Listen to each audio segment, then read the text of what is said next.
This is a Film Stories original podcast.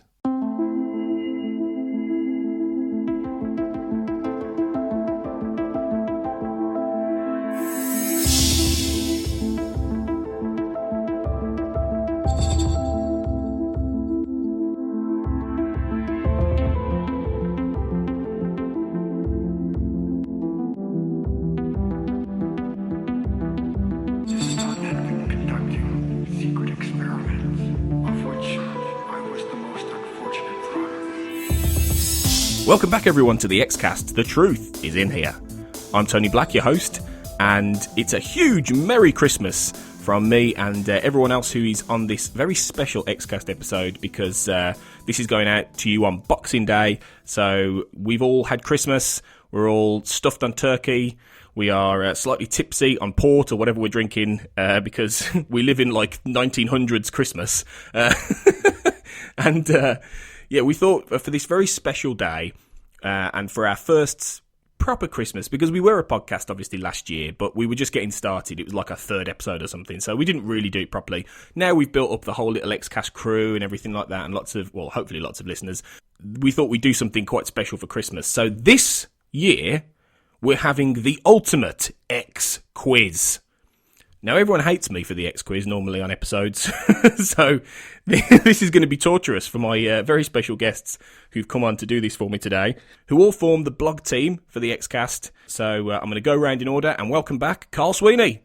Merry Christmas, Tony. Thanks, Carl. How's your Christmas been? Really good. The main thing, I was just amazed by the amount of snow on Christmas Day. It was like a Charles Dickens novel or something, wasn't it? It was incredible. Yeah, amazing. And it covered the whole planet, didn't it? So everyone's kind of... And last Saturday, the podcasters had no idea it was coming, so it was remarkable, you know. It's amazing, you know. And anyone would think we were recording this the Saturday before Christmas. I mean, it's secret. We are, guys. Carl, we did think, shall we pretend to be where we're going to be on Boxing Day? But instead, I'll say, Carl, where will you be on Boxing Day, do you think? I'll just be at home, I think. I'll be meeting up with some family, and we'll be having a sort of a second Christmas lunch, if you like. Sounds really good. And on Carl's quiz team, and we will announce the quiz names very soon, this year is Sarah Blair. How are you, Sarah? I'm doing all right. I'm trying to wake up. I was going to say, it's something like 5 a.m. where you are. I mean, you're a trooper for coming on at this hour. I mean, that's amazing. I love the X-Files so much. So much. So on Boxing Day, although I don't think you call it Boxing Day, do you in America? What? We don't call it anything. No, there's no name for it. It's a non-day. It's a non-day. We do Christmas Eve here. It's a big deal. Yeah, Christmas Eve's huge, then Christmas Day. Yeah, but I think we call it Boxing Day, obviously because of boxing. I think on the calendar it's Boxing Day, but nobody ever celebrates anything. We don't do anything for it. No, it's more of a British thing, I think. But we're on that nondescript day after Christmas, where will you be, Sarah, do you think? I'll be in New York City. What are you doing in New York? Visiting family and seeing the sights, doing a little bit of book research for my next novel. Exciting. We will be talking about Sarah's debut novel, Darkness Shifting, on our episode about goblins, which will finally be coming in January. I've had it edited for months, but it's I'm strategically placing it. So in a few weeks, Sarah will be back to talk about that. So yeah, we'll get into that then. Facing Carl and Sarah today on the other quiz team, firstly is Baz Greenland. How are you, Baz? Hi, not bad. Thanks. You've been burning the alcoholic midnight oil, I believe. It was my work due last night, but I'd say with a bacon sandwich and a cup of tea, I'm starting to feel human again now, which is good. Again, you've done well. You've done well to get up. And we're not really super early in the UK. You know, this is about 10 o'clock in the morning, but still early. I mean, on a Saturday as well. So, you know, you're doing pretty well. So for Boxing Day for you, Baz, where are you going to be based? I'm actually going to be down in Oxford with some family. Lovely. Yeah. Lovely. Oxford's a very nice place. Yeah, great stuff. And joining Baz on his quiz team, finally, it's the lady who saved the quiz. I will say that because we were struggling to get someone who could do it, and Amy Walker stepped in at the last minute to help us out. So it's a real pleasure to have you on the Xcast for the first time, Amy. How are you? I'm good, thank you. Amy, do you want to tell us a little bit about yourself? Because you're going to be on the show later in the year, in 2017, talking about an episode. and we'll do your 5 questions of X and everything like that. But do you want to tell us a bit about who you are and what you do? Yeah, sure. I do a podcast myself, and I have my own blog site that does a range of different things, from news stories to film and TV reviews and general geekiness. So yeah, I just pretty much just try and keep myself busy on the internet. Awesome. You've got a podcast yourself then, haven't you? Yeah. Yeah, I run a podcast called Everything Left, which me and my guest hosts get together and just talk about different news articles of the week and sort of, I guess, bemoan the way the world's going and try to put a positive spin on some aspects if possible. So that's brilliant. Everything Left is really good, and it's a welcome dose of intelligence and liberalism in this very difficult 2016 we've faced, and we're at the end of now. And that's one of the reasons why I decided we'd do a quiz, because what a way to end a terrible year, by putting you all through an absolute nightmarish scenario. I mean, it's perfect. So without further ado, are you guys ready for the X Quiz 2016? Yes. Let's do this. Everyone's like, yeah, maybe. Okay, so as I say, we have on the one side Carl and Sarah's team, and your team name is Quizqueg. Team Quizqueg. Quizqueg. Brilliant. Literally minutes to come up with. Yeah, that was pretty. Yeah, you did that pretty fast. Yeah, obviously a play on Queequeg, which is Indeed, I think probably Sarah's favourite character, isn't it? After Skinner, surely. Yeah, after Skinner. Yeah. There's a reason. There's a reason I love Quagmire more than Clyde Bregman's Final Repose. Okay, cool. So Team Quizqueg, and on the opposite side, Baz and Amy, you are Team The Ghost Who Stole Quizmas. Lovely. I'm loving the quiz puns here. This just makes me so happy. The Ghost Who Stole Quizmas, which obviously is either a play on The Ghost Who Stole Christmas or Jonathan Ross trying to say The Ghost Who Stole Christmas. I'm not quite sure which. So yeah, okay, we have, for the purposes of shortness, we've got Team Quizmas. So I'm going to call you mainly Team Quizmas, and then we will have Team Quizqueg. Okay, so that's who we're facing off today. We have 9 rounds, 5 questions each on different subjects relating to the X-Files, which I will introduce as we go on. Some of them are quickfire rounds, some of them are multiple choice rounds, and some of them are a bit of a mix of things. Now, what I'm hoping will happen here is that you guys at home, when you're listening, can play along with how we do this. So once my advice to you now is to get a piece of paper and a pen, or get your phones out or whatever, whether it's notes or anything, and try and get your answers down before we reveal the answers. So yeah, we're gonna do this. So I will ask the questions. One of the teams will answer back, and then I will confirm whether the answer's correct or not. So yeah, just get yourselves ready, guys, because you can hopefully answer it before the answers come out, and you can see how well you do on not just the 5 questions of X, but the 5 times 9 questions of X, if I've got that maths right. And then at the very end, there's going to be a special round where, and this was suggested by one of you guys, I can't quite remember who it was, it might have been you, Sarah. Yeah, it was, who suggested that I get tested, because I spend so long coming up with fiendish quiz questions that everyone hates me for. It's only fair that at this time of year, peace and will to all good men and women, that I get put through the mill as well. So you've all got a question each, haven't you, to test me on for this. So that's how we're going to end it. And I think maybe we should do it for fun purposes in terms of points, and this will especially be good if it's a tie break. That whoever's question I get wrong, that team gets a point. Yeah, good idea. Nice. So yeah, that could be make it more interesting and put more stakes into this. So those are the rules. That's the setup. We're gonna dive straight in, and we're gonna go into round 1 of the X Quiz 2016.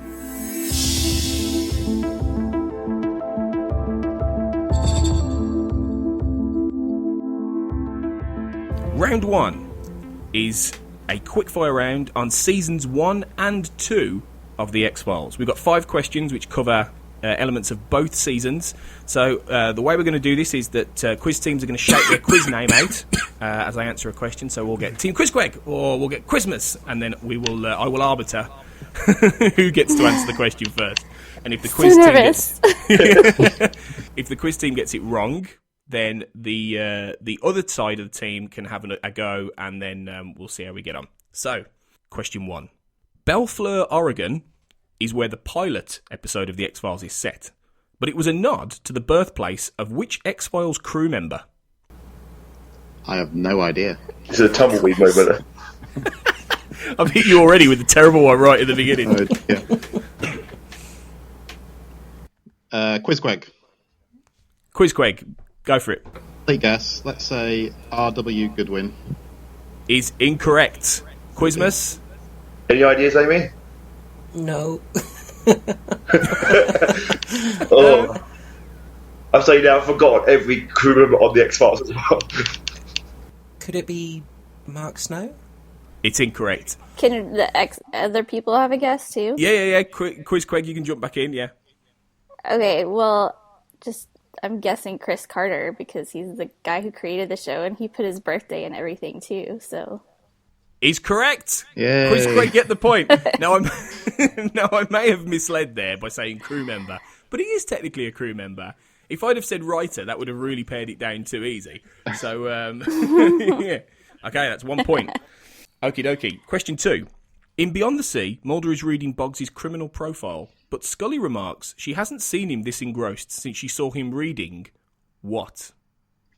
Quizqueg. Quizqueg? Right, it's some kind of pornography, but I'm not sure exactly what. Can you guess? Does anyone know the name? Otherwise, I'm going to have to give that point to Quizqueg, because you are correct, but does anyone know the name? The Adult Swim calendar or something like that. I don't know. I'll give you that. It's adult video news. So the fact that you said porn and adult, I think you can get the point there, really. Yeah, the adult video news. Far too much porn in the office, Mulder. What's going on? Okay, question 3. What is the actual name of the 4th lone gunman first discussed in one breath? Oh. Quizqueg? Now, before you answer, right, I'm going to tell you the name that is one of the names, because this person's kind of got 2 names, but I want the second name. So the person I'm talking about is the thinker. Yeah. So what is the thinker's name? Quizqueg. Quizqueg, go on. Kenneth Tuna. Oh, well done. Well done, Nice. Quizqueg. Yeah. Way to nice, go. Nice one. Quizmas, I'm very sorry at this stage. Oh yeah, you're doing terrible. Okay, question 4. The character of Campbell in Ice is likely named after John W. Campbell Jr., a novelist who in 1951 wrote a short story which inspired The Thing, which inspired Ice. What was that short story called? It's quite a tricky one. Quizmas? Quizmas, you go for it. Was it something similar to The Thing from Another World? No. No. That was the first adaptation of, that was the first film, The Thing from Another World. The Thing was then the remake, and then Ice was inspired by kind of both of them, really. Yeah. Does anyone know the short story that inspired The Thing? Quizmas. Go on then. Isn't it something like Who Goes There or What Goes There? Correct. Well done. Quizmas are off the grid. Hey. Well done, Amy. Who Goes There? Yeah, was the answer. That's a good recall there. That's not an easy one. Well done. Okay, point to Quizmas. Okay, question 5, the final question in this round. Question 5 is: can you name the full word of F Emasculata? So I'm looking for the full word of the F in F Emasculata, the title of the season 2 episode. I do remember this, I just can't recall it. Anyone want to have a guess? Quizqueg. Quizqueg, go on then. It's something like, I don't know, Chista Emasculata or something hard to pronounce. I'm not sure. Quizmas, do you want to have a go? Want to have a guess? No idea. Okay, all right. I'm gonna give that point to Quizqueg because you did say fascista, which isn't quite right, but you got the fascist, you got the fash part, not fascist, you got the fash part right, because it's fascifaga in masculinity. Okay. So I think that's close enough that you get the point. I think half a point, maybe. I don't know. Okay, Yeah. all right. Okay, we can do half points. Yeah, all right, we can do, because we do half point ratings for each episode. Yeah, we do yeah. like 5.5 and things. Okay, so that's the end of round one. At the end of round one, we have Quizqueg on 3.5 points. Well done. And we have Quizmas tailing behind on 1 point. So there's still plenty to play for, Quizmas. Okay. Don't be downhearted. And I would say, and taking nothing away from Quizqueg, I would say that you got, Quizmas, the hardest question there. So that's pretty good. Okay, so round two. This round is all about everyone's favourite Mulder, David Duchovny.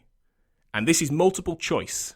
So I will give you a question and 3 possible answers, and then you can jump in and guess. So here we go. David Duchovny is one of only 2 actors to win a Golden Globe for both TV drama and TV comedy. Who is the other? Is it Hugh Laurie, Julia Louis-Dreyfus, or Kelsey Grammer? Quizqueg, who do you think it is? I'm going to let you both answer this, so Okay, you can each get a point if you get it right. Can we discuss for a second? Yeah. Sarah, have you got any initial thoughts? My first guess would be Hugh Laurie. What would he have won for? House and what else? Oh I was wondering if it might be Kelsey Grammer, because he yeah. Frasier, and maybe he got a nomination for Boss or something. I'm not sure. I'm not certain. So if you want to go for Hugh Laurie, I'm fine with that. Oh gosh, I don't know. All the pressure on Sarah. I don't know. All right, I'll come back to you. Have a think. All Right, right. Come back to you. All right, okay. Quizmas, who do you think? Right, I think I know this one. Yeah. I think it's Hugh Laurie for House and Veep. I What do you think? thought I knew the answer before Tony read out the options, and I think it's Kelsey. Is it? I don't know. Yeah, it'd be the other obvious option. I don't know. Tony, is it they won a Golden Globe or they've been nominated for? Won They've won. a Golden Globe. I don't know. Then I'm my gut feel is it was Hugh Laurie, but maybe he never won one for House. I don't know. I only assume he would do, but So This is hard. should we go for something, Sarah? What should we say? Let's say Hugh Laurie. Okay. You think? Fine by me. Okay, so Quizqueg going for Hugh Laurie, and Quizmas. well, Amy, you seem certain before you the answers. So do you want to go for Kelsey? yeah, I'm pretty sure it is him. I'm hoping anyway. Yeah, cool. That's fine. We'll go Kelsey Grammer. Give me your other choice. Okay, the answer is Kelsey Grammer. Point to Quizmas. Oh, Well done. Well done. Carl. Well Okay. done. Brilliant. Well done. Okay, question 2. In the late 90s, David filed a lawsuit against the producers and syndicators of The X-Files, alleging he had been cheated of his contractual share of profits from the series. Bit of a dark time for the show. How much was this lawsuit, however? Was it $25 million, $10 million, or $55 million? Ooh. Quizmas. Have a guess first. I think it was something to do with DVD sales, wasn't it? Because DVD was starting to come out around the time this lawsuit happened. So I'm thinking, how much would that be worth? So, Tony, what are the answers again? The answers are 25 million, 10 million, or 55 million. What do you think, Amy? I'm not sure, but I'm thinking maybe 25, because 55. I know it's a popular show, but it seems like a really big amount. Yeah, I think 25. Okay, so are you going to go for 25, Quizmas? Yes. Okay. Quizqueg, what do you think? 25. Yeah. Yeah. Okay. 55 is a lot, yeah. And 10 doesn't sound like enough. We have to choose a different answer, Tony, or can we? You can have the same one, absolutely. That's fine. Okay. Okay, so you go for 25? Yeah. Points to both teams. It was $25 million. Well done. Well done, well done. Yeah, dark time for the show, which they're well past now, thankfully. Okay, question 3. David was best man at the second wedding of which X-Files actor?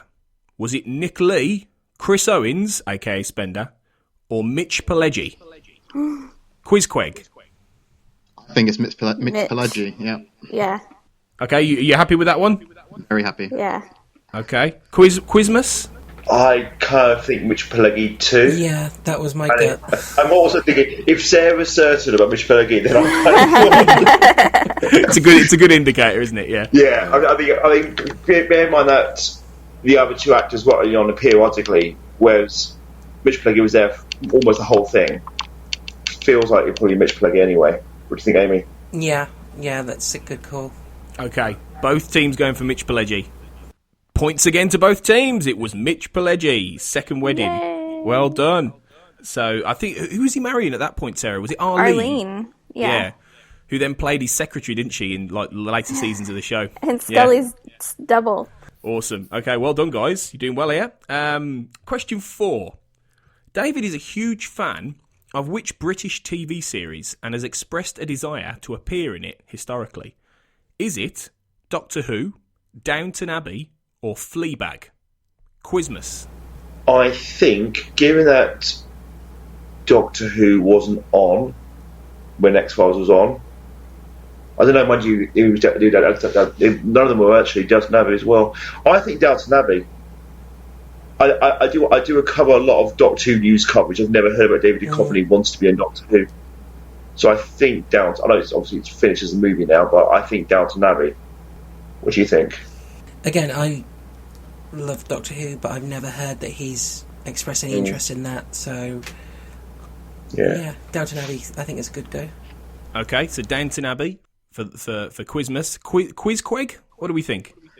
Well, I don't know the answer to this one. Sarah, do you have any idea? No. I'm not even sure what Fleabag is. I must have missed that one. Do you know? I have no idea. I've never heard of that. Yeah. It's fairly new, actually. Fleabag, I think. Okay. Yeah, Fleabag is from like last year or the year before, and it's I haven't seen it, but I've heard many good things about it. Written and directed by the same woman. It's like quite a dark sort of comedy drama, but it's got a lot of good buzz.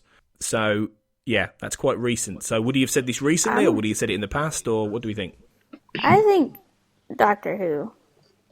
We go for Just Doctor because Who? it's more sci-fi, and I just can't see him wanting to be on Downton Abbey. Like, I could see Gillian Anderson wanting to be on Downton Abbey. That would make sense. But Okay, we'll say gonna guess Doctor Who. Yep. Okay, Doctor Who. Well done, Quizqueg. It was Doctor Who. Oh yes. Yay! Yeah. Now, admittedly, Baz and Amy, this comes from I won't say which website, just in case. Have a look and see anything else.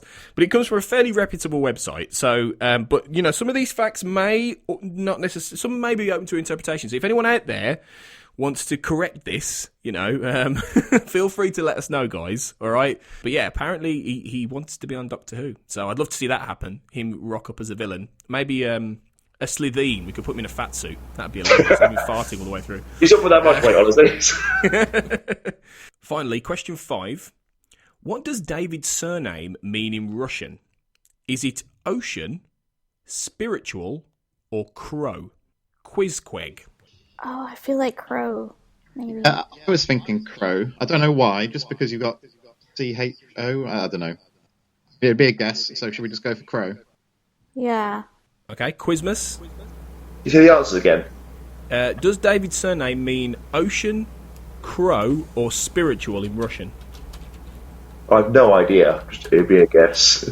Have a guess then. Go for it. I kind of maybe ocean, just kind of gut feel, but it's purely a guess. What do you think, Amy? Yeah, I haven't a clue, so I'm fine with ocean. Okay, we'll go with that then. Okay. For the first time, you've both got it wrong. It was spiritual. Oh. It means spiritual in Russian. So no points for anyone there. So after 2 rounds, the scores on the doors are 6.5 points to Quizqueg and 4 points to Quizmas. So they are creeping up behind them. Ooh, okay. Well done, guys. Okay. Round 3 is another quickfire round, this time on seasons 3 and 4. So this is 5 questions. So, question 1. In Musings of a Cigarette Smoking Man, what first name does Smoking Man call Deep Throat by? Oh. I know this. Is it? Christmas. Quizmas. I wonder if it is actually Jerry. No, sadly. No, They should have okay. done that, but no, it's not Jerry. Yeah. Quiz Craig, do you want to have a guess? Oh. I've got no memory of Throat being given a name, so it'd be a complete guess from me. Oh gosh, I don't know. It's in the scene, I'll tell you, it's in the scene where the EBE has been shot down and they're having quite a philosophical conversation about, like, life in their terms, really. And he does very quickly mention a name. He sort of calls Deep Throat by a first name. Quizmas, feel free to jump in again if you do have any thoughts. This is a tough Let's just say John. John. Yeah. Okay. It's not John. But Okay, I'll put you all out your misery. It was Ronald. Ronald. Oh. Ronald. He says something like, "What fates have got us to this point, Ronald?" Something like that. And then he soliloquizes a bit like he does. So there you go. He was Ronald Deep Throat. Of course, his surname was, or Ronald Throat. Maybe his surname's Throat. So. Ron Throat, our mate Ron Throat. Okay, question 2. Who was the first choice to play Clyde Bruckman in Clyde Bruckman's Final Repose? Oh, I feel like I should know this one. Quizqueg. Quizqueg? I'm not sure. The name Newhart came into my head, but I don't know if that's right. Well done. It was Bob Newhart. Ah, Excellent. Yeah. Who is Sarah? But do you know who Bob Newhart is? He's not massively well known in the UK. No, I used to watch the Bob Newhart show all the time when I was a kid. Okay, question 3. In Never Again, when Ed Gers bangs on his apartment floor, what song does the girl upstairs crank up, and by which band? Quizqueg. I think it's the Partridge Family.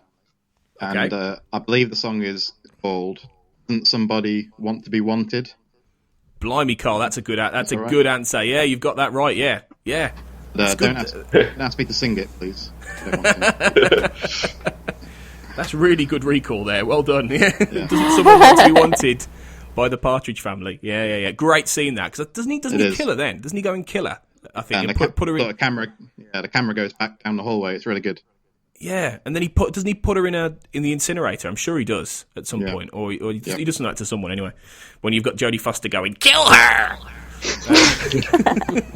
Okay, question 4. Name the energy food that Robert Patrick Modell, aka Pusher, uses in Pusher to keep his mind control powers working. When he's picking up all those tins of things and putting them in the basket, going around the supermarket, what is that tin of food called? I remember seeing this. Some kind of generic sort of energy nutrient. I don't know. Anyone want to hazard a guess? Oh, Carbo Boost? Oh, well done. Sarah's got it. Oh, Very good. Well done. Carbo Boost, yeah, which isn't real, I don't think. But it sounds like it should be. So well done, Quizqueg. You're storming ahead in this one. Okay, question 5. Finally in this round. How many times has Amanda Nelligan in Small Potatoes seen Star Wars? Quizqueg. Quizqueg. 378? Oh, yeah, I've got to give you that. No, I've got 342? No, I've got to give you that because, like, she says, nearly 400 times, and she may even say the exact. No, you've probably got a better answer than I have, right? Because she says nearly 400. I hope to break 400 by Easter or Christmas. Yeah, that's it. Yeah. Memorial Day, isn't it? She says. Memorial Yeah. Day, yeah. Yeah. Okay, so well done. I'm well pretty done. sure Yeah, it's 378. yeah. I think it's wonder how 378, many times she's seen Rogue One by now. It could be a lot. How many times have I seen Small Potatoes?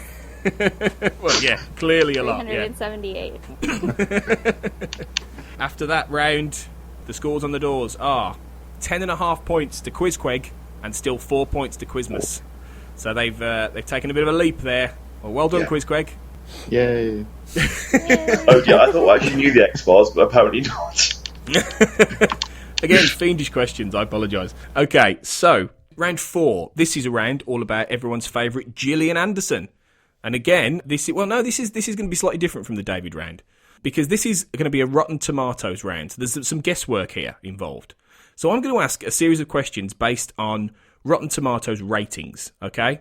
Based on Gillian's films, because Gillian's got quite a varied film career, probably more so than anyone else who's been involved in the X-Files, really. So this is some guesswork, okay? Again, first to jump in can take it. Question 1. What is Gillian's highest rated film on Rotten Tomatoes at 100% fresh? Ooh. Quizquake? Go on then. I'm going to say The Last King of Scotland, because that was quite well received, but I'm not sure about 100%. Let's have a go at that, though. Okay, Last King of Scotland. Quizmas? Oh, I don't know. That would be my guess too. I know her TV career much better than her film career. I'm just trying to think. Amy, any ideas? I'm struggling to think of any of her films that have now been put on the spot. I was really bad. A couple of really bad ones, but I'm just trying to remember. I don't know. That's a tough one. It is quite a tough one. That's a good answer, Carl. My second thought was any Dyer film, but I'm pretty sure that wouldn't That's be what that would have been 100%. I don't think. Okay, I'll put you out your misery. Okay, it was in fact a film called The Widowmaker, which came out last year. Wow. Which nobody's heard of. I had no idea she was in that film. So it didn't help. I mean, is that why it's 100%? Because only one person read it? Probably. Like, Yeah. Actually, probably, yeah. The storyline for The Widowmaker goes, every minute of every year, an American drops dead of a heart attack. Hundreds of thousands without any warning or prior symptom. But these people could have been saved. The Widowmaker uncovers a chilling tale of greed, ego, and a conspiracy of silence around that most vulnerable of human organs, the heart. Written by Anonymous. Yeah. Killing. Sound like 100% film, but you never know. That's the one person who's voted for it to make it 100%. Did has David put that little Duchovny thing. rate that? Possibly, yeah. Okay. Question 2. Which film is rated fresher on Rotten Tomatoes? A Cock and Bull Story or The House of Mirth? Quizmas. I'll let you both have a go at this one. Quizmas, what do you think? House of Mirth, I think. So this is the higher ratings. It's fresher. So Yeah, I think House of Mirth are those two. Okay. All right then. Quizquake. What was the other option? A Cock and Bull Story. So it's Tristram Shandy. A Cock and Bull Story, starring Steve Coogan. Yeah, they both had a pretty good response, I think. But I would probably lean towards the House of Mirth as well. I think so. I would say the other one just Should we go for the other one? contradictory. Yeah. Yeah, let's go for the Cock and Bull Story. Yeah. Yep. Okay, well, Quizquake got it in the end. It's A Cock and Bull Story. Yeah, No which way. is at 90% fresh, and The House of Mirth is 81% fresh. So they're probably two of her freshest films. Obviously, The House of Mirth was a period piece, which was quite a while ago now. I think The House of Mirth, wasn't it? It was more like the late 90s, I think. Yeah. It was a good one. It is liked good. that Yeah, it's a one. good film. Yeah. Yeah, I've not seen that. I've seen A Cock and Bull Story, and that's a great little film. It's very, very strange. It's because it's like quite fourth wall breaking, because she's playing herself quite a lot in it as well. Oh, I'll have to see if I can find that one. Oh, it's really good. It's by Michael Winterbottom, and it's about Steve Coogan. Have any of you ever seen The Trip? Yeah. We look up The Trip, Sarah. It's Steve Coogan and Rob Brydon who go off basically around England and Italy, and they're doing a new series, I think, where they just go to they do lots of impressions of people, and they go to restaurants and things, but they're kind of playing versions of themselves. So it's Steve Coogan sort of having a midlife crisis, but he is playing Steve Coogan, but he's playing it's a bit like Larry David in Curb Your Enthusiasm, I suppose. Yes. And it's similar in The Cock and Bull Story, because Steve Coogan is playing Steve Coogan while he's also playing Tristram Shandy in this movie, which is within a movie. It's very good. It's very funny. Okay, what film is rated more rotten on Rotten Tomatoes? Is it Straightheads with Danny Dyer? Or is it Johnny English Reborn? Quizmas. Oh, both terrible. I think it's Danny Dyer one. What was the Danny Dyer one called again? Straightheads. I think it's that one. As such, I've seen bits of it, and it's got such a poor response. I think it has to be that one. I think Straight Heads. What do you think, Amy? Yeah, I think more people would like Rowan Atkinson than Danny Dyer in a film, so I think they might rate Johnny English higher. But apparently Reborn was also pretty atrocious. But yeah, I think he had straight heads. Okay, what about you guys? Quiz quick. I haven't heard of either one of those. Right. Well, Straighthead, Sarah, is, let's be polite, it's not very good. But I haven't seen Johnny English Reborn. I mean, if you want to go for the opposite answer to the other guys again, we could do that. Sure, why not? Yeah, we'll go for Johnny English Reborn. Oh, this tactic is working, unfortunately, because by 1 point it is Johnny English Reborn. By one, yeah. Straightheads is at 40% fresh, and Johnny English Reborn is at 39%. I can confirm Johnny English Reborn is bobbins. Don't bother with it. But then the first Johnny English is as well, so I wouldn't bother with either of them, really. Yeah. And I haven't seen Straightheads because I literally cannot look at Danny Dyer without wanting to punch a wall. So it's okay. Question 4. Give a rough percentage of where Fight the Future rests on Rotten Tomatoes. So I will give you both a go here. So Quizqueg, you go first on this one. Like percent either way? Yeah. Okay. 10% either way. Okay. Higher than 50. I would say in the sort of 60 range. I Yeah. would guess. It was well received, but not massive. Not Right. that well received, I guess. So should we say in the region of 60? Should we go for that? 65, just smack in the middle, 65. Yeah. Okay. 65%.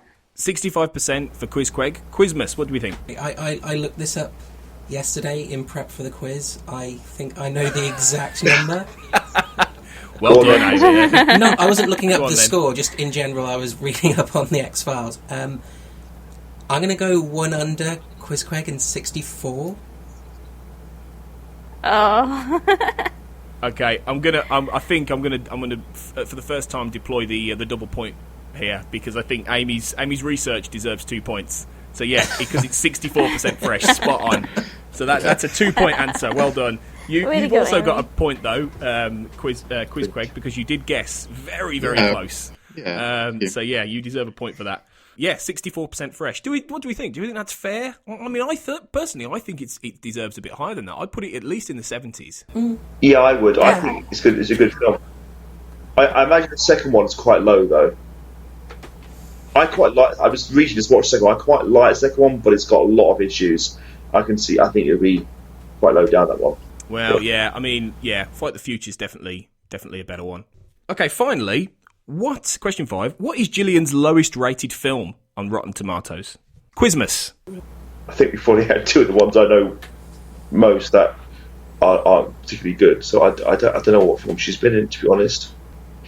You know what? I'm actually going to go with the second X-Files movie and just put it real. I don't think it will be, but I have no idea. So to say something, should we say that? Because I think it'll be quite poorly received.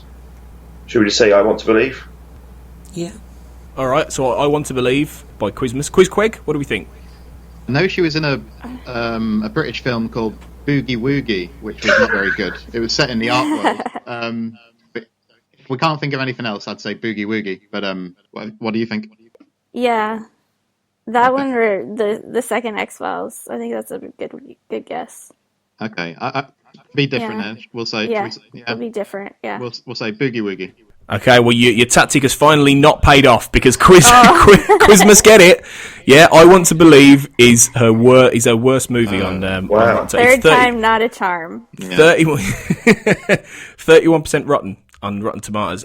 Again, I don't necessarily think it's that bad. I mean, it's not a great film, and it's not really great X-Files, but it doesn't deserve to be that low, I don't think. No, it's some really good stuff in it. I quite liked it, but I think expectations are quite low when I rewatched it. So I think it should be more late 40, 50. I think seeing it for the first time, I would have agreed with that rating. I've sort of softened on it a bit. Yeah, I mean, it's better than Straightheads or Johnny English Reborn, trust me. Wow. So, yeah, okay, so let's have a look at the scores on the doors. After that round, we have on 12.5 points, Quizqueg, and on 7 points, Quizmas. So you're creeping back in there. So that's pretty Slowly. good. Well done. It's a good competition. Yeah, it's so not far. too far apart. So yeah, anyone can still win this. There's still opportunity. Okay, so round 5, seasons 5 and 6, quickfire questions yet again. Okay, Name all 3 Cher songs sang or listened to by the Great Mutato in the postmodern Prometheus. Oh, Quizquag. Quizquag. Oh, Quiz yeah. Craig, go on then. I need all 3, okay? Okay. Walking in Memphis. That's 1. Gypsies, Oh. Cramps and Thieves. Yes. That's 2. Oh, what's the other? I can sing Sun the ain't other gonna one. shine anymore. Yes. And that's yes. 3. Well done. Yeah. Like, can I sing it for you? The Sun Ain't Gonna Shine remember. Anymore, Gypsies, Tramps and Thieves, and Walking in Memphis. Walking in Memphis is the one everyone remembers at the end, obviously. Yeah. But, yeah. Well done, I went Quiz out. Craig. Yeah, I'll good, tell good you guessing. a true story fact. I went out and bought the CD after that episode, so I could listen to all the songs. Tony, just remind us how those songs go again, would you? Please? I think, okay. The sun ain't gonna shine anymore. And then, Gypsies, Tramps and Thieves. And then it's, when I was walking in Memphis. I'm singing it more like Meatloaf than Cher. What am I doing? It's like Cher is on the podcast. It's amazing. Well, they couldn't get her for the show, so we've got her for the Xcast. They tried to get Cher, you know. They did ask her. And she regrets not doing it now. She said afterwards, Yeah. she said, I'd have done it if I'd have really thought about it. Question 2. I've sang now. Nobody's going to be listening anymore. That's it. They've all stopped. That's the point they got to. Question 2. Okay. In Triangle, the truth is out there. Cue card is changed to read, and I'm gonna hash this up. Die Wahrheit ist irgendwo der Trauben. But what does this mean in German? I know this one. Oh, go on, Baz. Oh, Quizquag. go on then. Go. Isn't it just the truth is out there in German? No. Baz, you said you knew this one. Can you I sneak it? read this. I read about this like last week. I'm trying. Oh no, I can't think. Maybe any ideas? No. Sorry, I don't know any German. I'll probably do about 5 minutes trying to think. So no, go leave it. I'm gonna give Quiz Craig half a point because you kind of almost got it right there, Carl. It's at Die Wahrheit ist irgendwo der Trauben, which probably is terrible. Sorry, anyone who's German listening.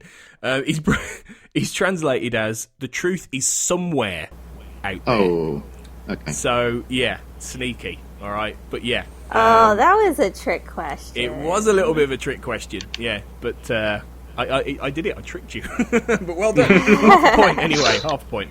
Question 3. What was the alternate title for Chinga?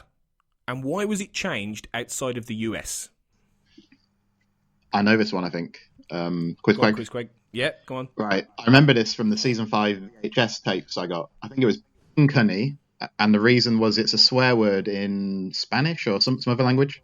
Spot Yeah. on, Quiz Craig. Well done. Yeah, it was Bung Honey, Nice and job, I Carl. remember that when it was coming out because I remember seeing Chinga, aka Bung Honey, and I kept thinking, why? Yeah. You know, why is it Bung Honey? And I don't know. Does anyone know why it was called Bung Honey for a start? No. Does anyone know why it was called Chinga? No. Me neither.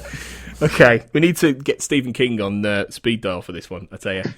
Question 4, good answer though, well done. Question 4. In Arcadia, Mulder and Scully use the aliases Rob and Laura Petrie, like the dish, while undercover.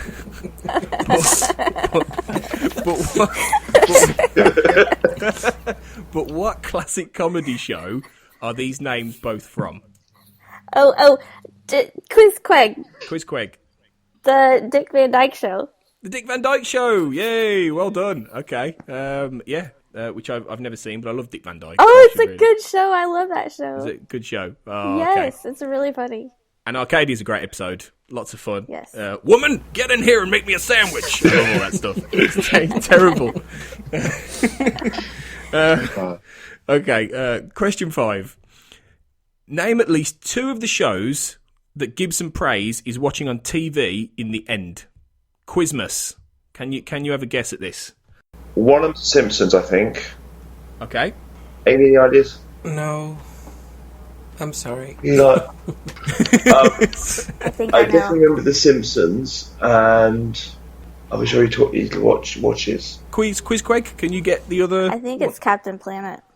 I think it's. I can picture the character. I thought he was called like Yeah. Fat Louis or something, or Louis. I don't know. Okay, I can't give any of you a point for this one, but you did get. I will give Quizmas half a point because you got The Simpsons. So the other two that he watches are King of the Hill Okay. and The Silver Surfer. And I think King of the Hill especially was a Fox show as well, wasn't it? And Simpsons. So that's a little in-joke thing. So yeah, Silver half a point Surfer to is Quizmas for probably getting why The I thought Simpsons. Casual. Okay. On 16 points, we have Quizqueg. And on 7.5, we have Quizmas. So you can still get there, guys. It's not over yet. Thank you for that. Okay, so round 6 is another multiple choice on Chris Carter, or maybe we should say Quiz Carter. So, sorry for that. Question 1. What film inspired surfing journalist Chris to write screenplays? Was it The Empire Strikes Back, Raiders of the Lost Ark, or Close Encounters of the Third Kind? Quizmas.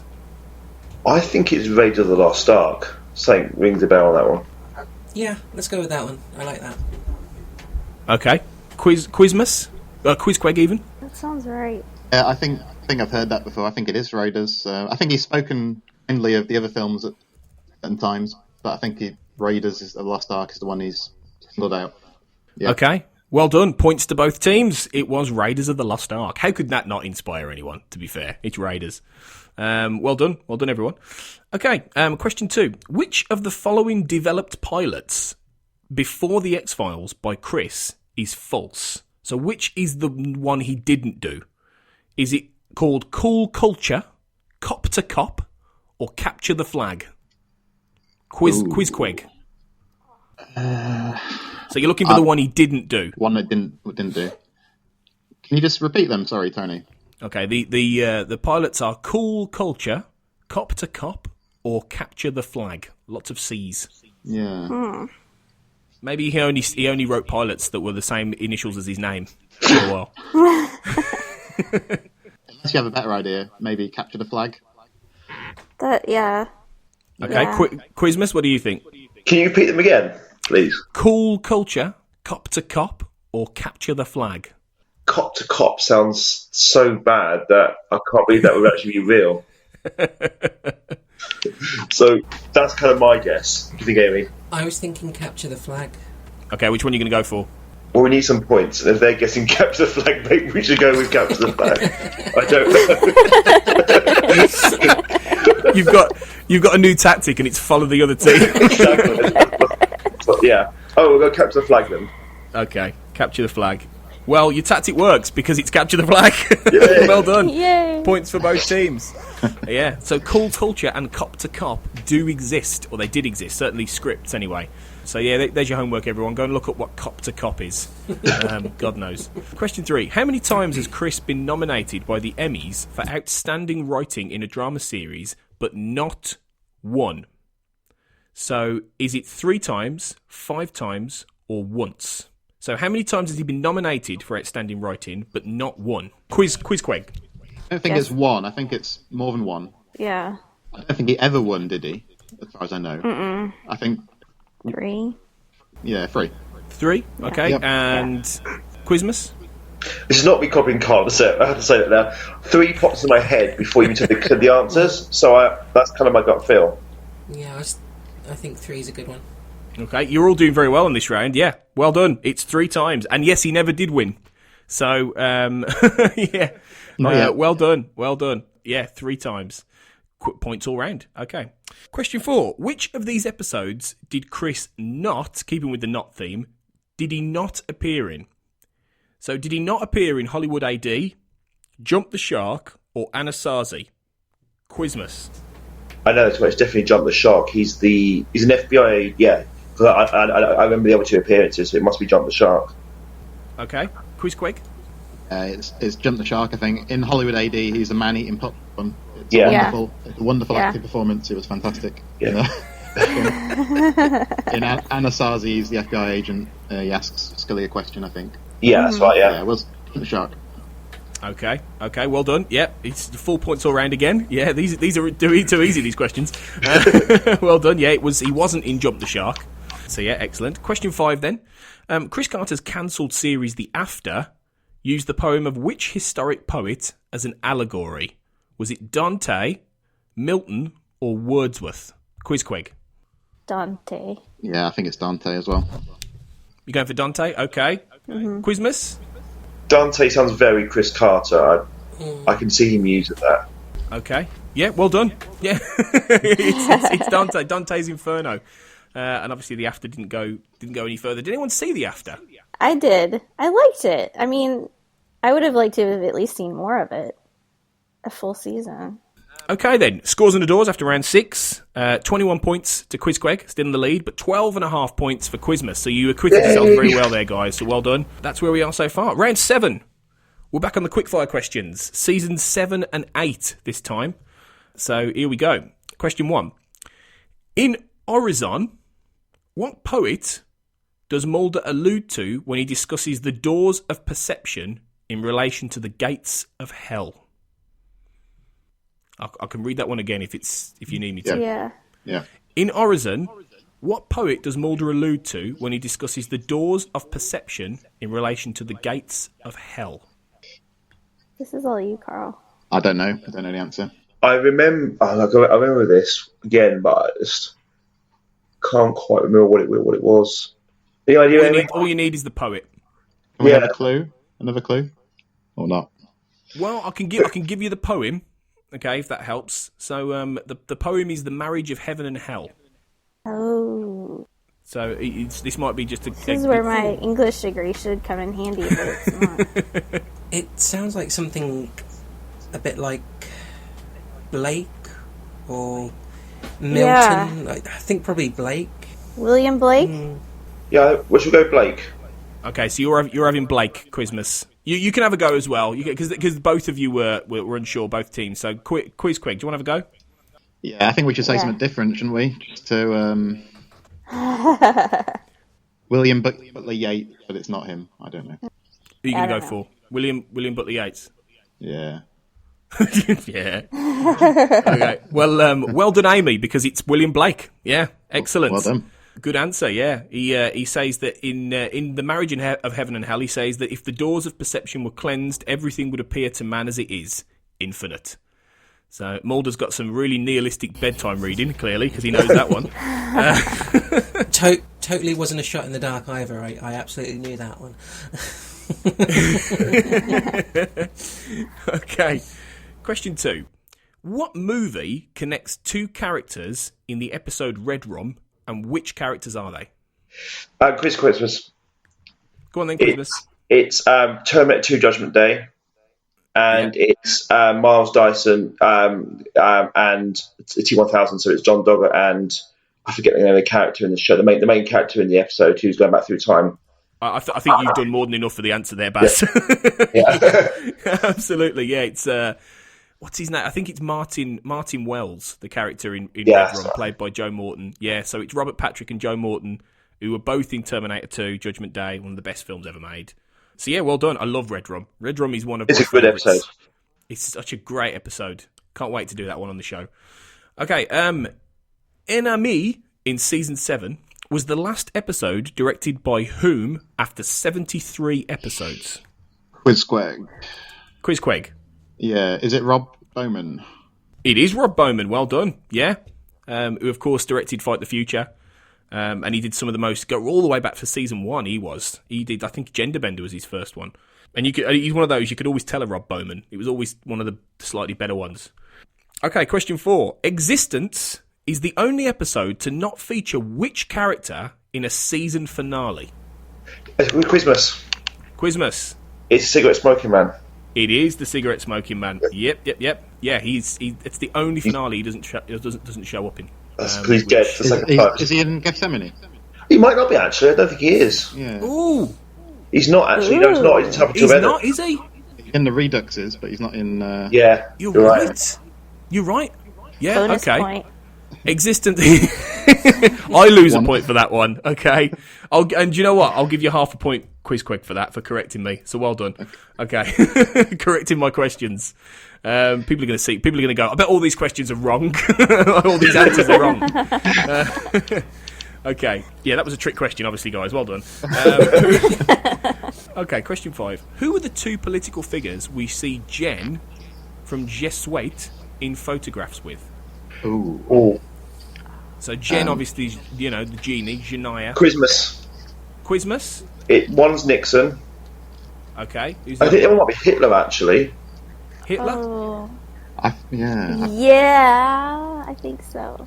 I think Mussolini Like in the- might be one of them. or- Or it might be. It's definitely something World War II related. Right. Is it? Because it's about. Stalin? He's going to go through dictators. Fascist dictators. Yeah. I'm going to give you both. I'm going to give you half a point each for this because Nixon, you're spot on, yeah. But Carl, you said Mussolini, and it was Mussolini the other one. So okay. yeah, so well done. Yeah, half a point each. I think is fair there. The scores at the end of round 7 are 23 points to Quizqueg and 16 points to Quizmas. So this isn't over yet. There is still a chance that Quizmas can sneak this at the end. Desperately fighting on. Okay, round 8 is called the Vancouver Crew.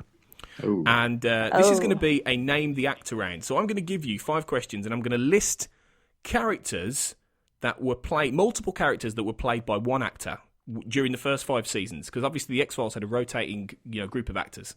So this actor would have played all these roles. So this we'll do a jump in potentially here. So if you can guess who this is, jump in even as I'm saying it. Okay. So question 1: this actor played curator in Humbug, tarot dealer in Clyde Bruckman's Final Repose. Queg. Go on. Yeah, I think his name is Alex Deakin, and he's in most, if not all, of the Darren Morgan episodes. Well done. It's Alex Diakon or Alex Diakon, Yeah. or I think Yeah. I'm not sure how you say it. He also played Dr. Fingers in Jose Chung's From Outer Space. Dr. Fingers, what a name! And he played Urov Koltov in I Want to Believe, and he was also in He was in the Mulder and Yeah. Scully Meet the Weremonster. as well. Mulder and I think he was like the hotel guy in Mulder and Scully Meet the Weremonster. Okay, so question 2: this actor played Dr. Sachs in the pilot, Agent Bonakazi in 3, Commander Carver in Avatar, and Dr. Glass in Tunguska and Terma. Actor in the pilot, sorry, Tony. Dr. Sachs. Oh. I can visualise him, but I had no idea who the actor is. I suppose for these you've got to kind of know the Vancouver regulars, really. Yeah. Yeah. What were the other episodes? They were in this person was in 3, Avatar, and Tunguska and Terma, as well as the pilot. Oh. Okay, I'll put you out your misery. It was Malcolm Stewart, Oh. guy with receding hair. Always played like doctor kind of characters. Okay, question 3. This actor played Agent Number 2 in Pilot, Detective Neary. Yeah, great start. Detective Neary in Genderbender, Harbour in Die Hand Die Verletzt, Patrolman Number 1 in Hell Money, and Paul Vitaris in The Field Where I Died. He also does have a moustache, if that helps. Can you read them one more time, please? Okay, he played Agent Number 2 in Pilot, Detective Neary in Genderbender, Harbour in Die Hand Die Verletzt, I think that's how you say it, Patrolman Number 1 in Hell Money, and Paul Vitaris in The Field Where I Died. No idea. No idea that one. Okay, that was Doug Abrahams. And the one I remember in the most is when he's one of the little group of like Satanist teachers in Oh, okay. Diane Die Verletzt. Yeah. Yeah, so that's Right. the Yeah. one I remember in him as of most. So okay, number 4. This actor played a detective in Roland, an FBI agent in The Hallway in Little Green Men, George Vincent Dyer in Anasazi, a limo driver in Nisei, and Rand in All Souls. It's tough. He was also in Millennium as well, if that helps. Who was he in Millennium? Okay, I might this might give it away. He was Trepkos in Millennium. Oh, okay. Or it might not give it away. No. Yeah, I can visualise the actor, but I don't know the name. I can hear Troy Foreman and Jason Morris from Millennium After the Millennium screaming this answer right now. Now I've said that. Sarah, do we have any idea? No. No. This is probably the trickiest round. We Actually, make up. Yeah. Should we make up a name, Sarah? And just have a guess. Schmucks folder. I don't know. Yeah. Okay, I'll put you all out your misery. It was Bob Wilde. Wild. Yeah, he's quite, and he was brilliant in Millennium because he kind of plays in season 3. He plays a very sort of scary, sort of evil villain guy. Okay, finally, this actor played Ellen Reardon in Eve, Jay Casal in Excelsis Day, and Laura Kelly in Avatar. Oh. Again, I can visualise. I'm hoping. Yeah, can we have those again, please? Yeah, Ellen Reardon in Eve, Jay Casal in Excelsis Day, and Laura Kelly in Avatar. Quiz quick. Go on then. Tasha Sims. Oh, well done, Tasha Sims. Yeah, excellent, excellent. I remember her most as Ellen Reardon in Eve, I think, because she's the mom of the 2 girls. Oh no, one of the 2 girls. She's the mom, right? Yeah. Because Cindy Reardon was the daughter, right? Cindy was one of them, and there was Tina Simmons. Was Tina the Simmons. Daughter. That was and it. then Yeah, Ellen Reardon was the mom. was the mom. Yeah. Yeah. And I think the Avatar. I think she was a brothel madame.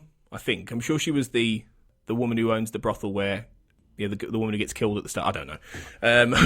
Well, Amy, you love Avatar, don't you? So you might remember in that one. Yeah, I can see the face, but I didn't know the name. Yeah. So at the end of that one, then it's 25 points to Quizqueg and 16 points to Quizmas. So we do have a winner, I think. You could still possibly sneak this, depending on the last round, but we'll see. We'll see. Right. Well, thanks for saying that. Okay. Round 9 then is covering seasons 9 and 10. This is another quickfire round. Okay. X-Files crew members, sadly now deceased, are paid tribute to via gravestones in Mulder and Scully Meet the Weir Monster. Who are they? Quizmas. Quizmas. Kim Manners is one of them, Yeah. definitely. The other one is... Do you know Amy? The only one I knew was Kim Manners. Yeah, I knew there was 2, but Kim Manners is the one that stands out. Okay, can you jump in for half a point, Quizqueg? Jack Hardy. Jack Hardy, yes, well done. He was an assistant director, I think, wasn't he, or something along those lines? Yeah. First AD. That's it, first AD. Yeah. Sadly now gone. And Kim Manners obviously was one of the best directors of the X-Files. So yeah, rest in peace, guys. But that's half a point each. Okay, so well done. Okay, number 2. When communicating with Mulder via email in Trust No One, what is the email Scully uses? Watched it recently. Quizqueg? Quizqueg? Does Quizqueg feature in the email? Is that... Oh, I misremembered that. Yes, it does, but I need the full email. Oh. Yeah, it's definitely Queequeg. Quizqueg 1 or something like that. Is it a date, maybe? I don't know. Queequeg 1121. Quizqueg lives forever at... Queequeg 1013. Yeah, I don't know the exact email. I'll give you half a point there, all right, because I think you did say Queequeg. So it was Queequeg0925 at hotmail.com. I don't know what the 0925... Does that mean there Isn't it the first pilot aired 25th of September. September, maybe? September It might be. 25th? It could also mean there were 924 other Queequegs. Well, they don't watch Quagmire, I think that's why. All eaten by the alligator. Are they all ones you've come up with, Sarah? Have you claimed the other 924? Okay. So well done. Yeah, half point, Quizqueg. Question 3. Name at least 2 of the songs that are playing over Mulder's trip in Babylon. I probably blanked them out, to be honest. Go on, Quizqueg. I think so. Achy Breaky Heart, memorably. Yeah. Okay, by Billy Ray Cyrus. Yeah, that's one. Yeah, and there's a Miranda Lambert song. I think it's Something Bad's About to Happen. Something Bad About to Happen. Yeah, Might you be got that. Yeah, well okay. done. Something Bad by Miranda Lambert. Achy Breaky Heart by Billy Ray Cyrus. Honky Tonk Badonka Donk. No, Honky Donk Badonkadonk by Trace Adkins. And Misery is the River of the World by Tom Waits was the other one. Oh, yeah. So, yeah, well done. Okay, point to Quizqueg. Okay, question 4. The name John Gilnitz is used multiple times across the show. But what season 9 episode does a character called John Gilnitz finally appear? Don't remember it. Quizqueg? Go on. I mean, it might make sense if that had been in Jump the Shark, possibly. So, possibly Yeah. that. You've got it. Jump the shark. Yeah. John Gilnitz used to crop up a lot when they'd come up. There'd be someone who, his name was John Gilnitz. He was a chat, and I think it was in some of the Darren Morgan. I think it started in Darren Morgan. I think he kept using John Gilnitz, and then it kept carrying on. So yeah, John Gilnitz was one of those. From John Scheiben, Frank Spotnitz, and Vince Gilligan, isn't it? Yeah, that's it. Yeah, so it kind of just became one of the names. I'm going to start using that now as my own alias, I think, in real life. I'm just going to sign in as John Gilnitz everywhere. Okay, and finally, the last question is, whose voice do we hear for the first time ever in Home Again? Christmas. Oh. It's Scully's brother. It's not Bill, it's the other one, is it? What's his name now? It's definitely a brother. It's not Bill. It's the one that never appeared in the show. Yeah. What's it? Amy, do you remember his name? What's his? Go on then, give it. So I know it's his brother, but I cannot. I'll give you the point, Baz. But yeah, Sarah, go on. Charles Scully. Yeah. Well done. Okay. It was Charles Scully who we hear for the first time, and we've never seen him, weirdly, and we talked about this on the show before. It is odd. Okay, so the scores on the doors at the end of round 9 are 28 points to Quizqueg and 17 points to Quizmas. So well done, guys. That's the end of my questions. Ooh. Now it's time for me to be tested. What we're going to do is, as I say, whoever's question I don't get, your team will get a point. Okay, so we'll do it that way. So we'll go one Quizqueg, one Quizmas. So Quizqueg, you go first. One of you. Sarah, do you want to go first? Sure. Okay. I guess I'm sure you can imagine which episode this is coming from. In the episode Quagmire. No, I'm shocked. I'll be obvious. Okay, when Mulder and Scully walk into the tackle shop, the Ted Bertram behind the counter is wearing a hat. What is written on his hat? Oh my god. My instinct is live bait. But I don't know. That's the only thing that comes into my head. Live bait. Nope. No, I don't know. Does anybody else know it? Well, yeah. Is this like doing Big Blue? Mm-hmm. Yeah. I've seen Big Blue or something like that. Nope. Yeah. Okay, yeah, I don't know. Go on then. All right, it's Show Us Your Bobbers. That's a good one. That's a good one. Okay, so point to Quizqueg then, because I didn't get that. Quizmas, go for it. Okay, Amy, do you want to go? I've got one. If you want to. Okay. David Duchovny also played an FBI agent in Twin Peaks. What was the agent? Oh, I think. Well, he was either transvestite or transsexual agent. I think. Yeah, there's basically two parts to the question, two parts to the answer. And I think the name was Denise Bryson. Yeah. Oh,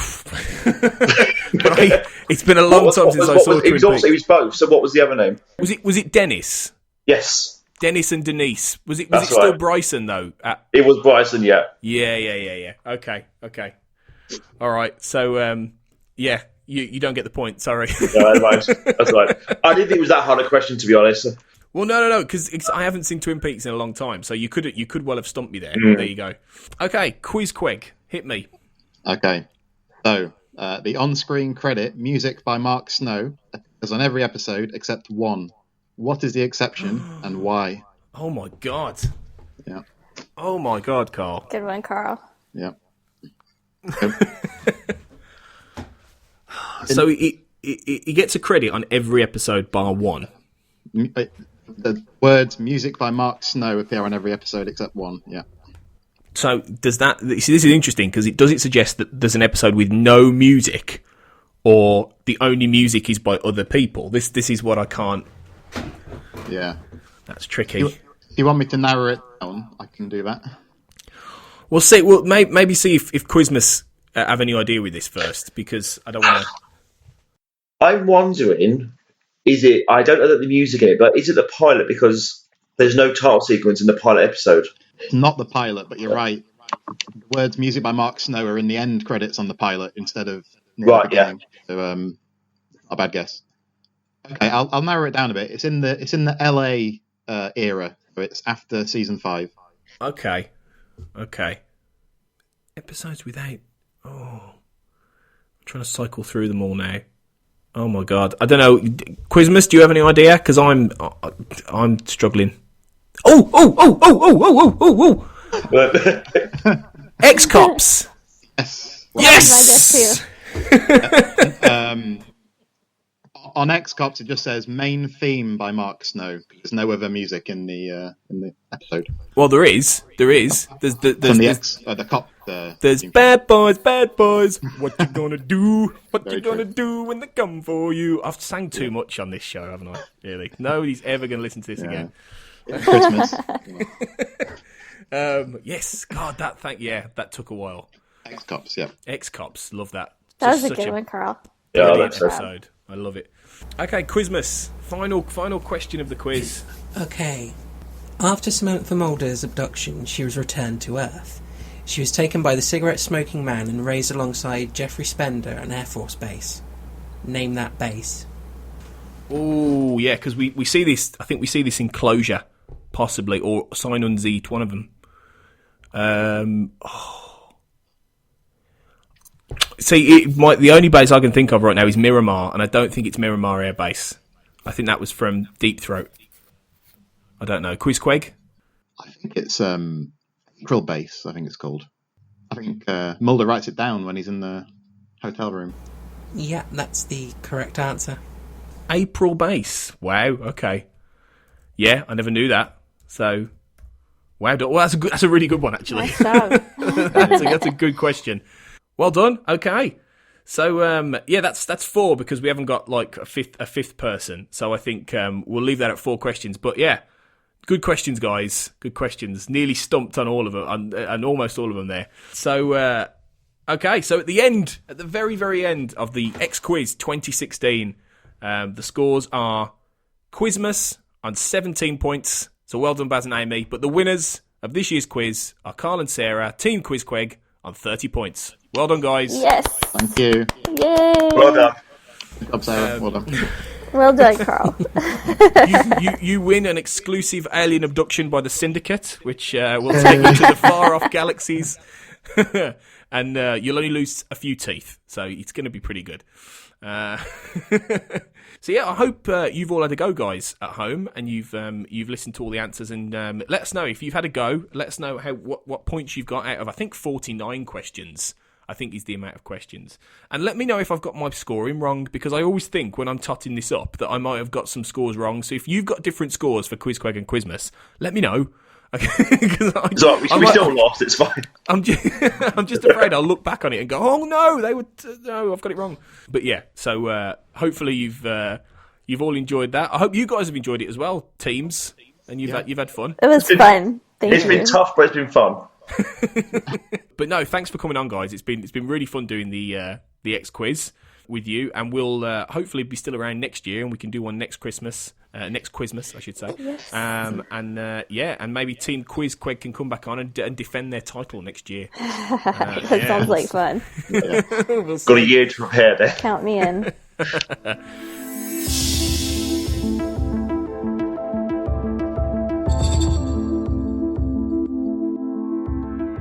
So this is the last Xcast before 2017, and we'll be back in January for. We're going to start off with an interview. We've got Jonathan Mayberry coming on talking about the X-Files anthology books and the new X-Files Origins books, Agent of Chaos and Devil's Advocate, which will be out early January. So make sure you check those out.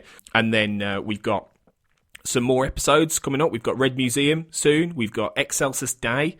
And we've got an exclusive interview with Scott Bellis, aka Max Fennig, which will be coming up early in the new year as well.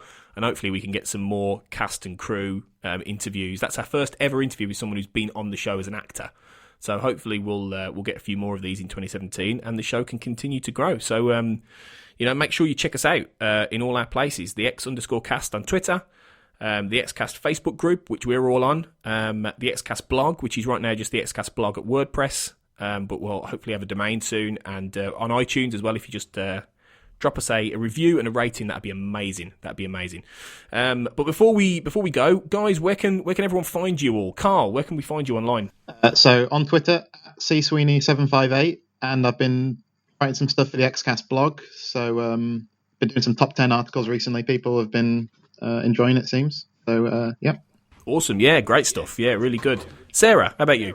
I'm on Twitter at Sarah, SarahLBlair, and you can find my book Darkness Shifting on Amazon.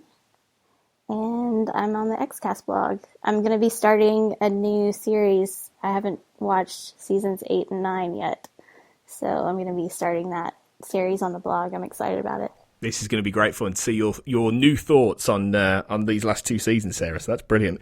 Awesome. Baz, how about you? Yeah, so I'm on Twitter at Baz Greenland, and I've also got a writer's page on Facebook, which is Baz Greenland Writer. I've been doing some blogs as well for the XCast blog, so I do it occasionally. And also, I am on the Digital Fix site, and I've recently been doing the X-Files Revisited, looking back at old episodes, so you can find us in there as well. Excellent. And finally, Amy, how about you? I've got a website blog, which is transcribe.blogspot.com. I've also got my own podcast, Everything Left, which you can find on Facebook and on Twitter at @_Everything Left. Haven't done an episode in a couple of weeks. We're coming back in the new year, so yeah, follow us there to find out when we'll be back. Yeah, awesome. And obviously, as I say before, look out for Amy in 2017 back on the XCast, talking a season 2 episode later in the year, and we'll have much more of a chat then. So that's great stuff. Thanks, guys. Look everyone up. Look us up. Keep us in your viewers for 2017. 'Cause it's hopefully going to be our biggest year yet.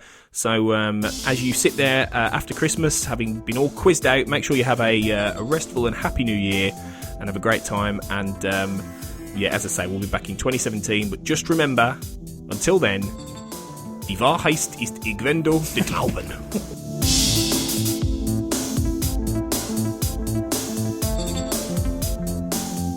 The XCast is produced and presented by Tony Black, part of the Black Hole Media podcast network. Title music is courtesy of Will A, who you can find on Twitter at I am Will AYE.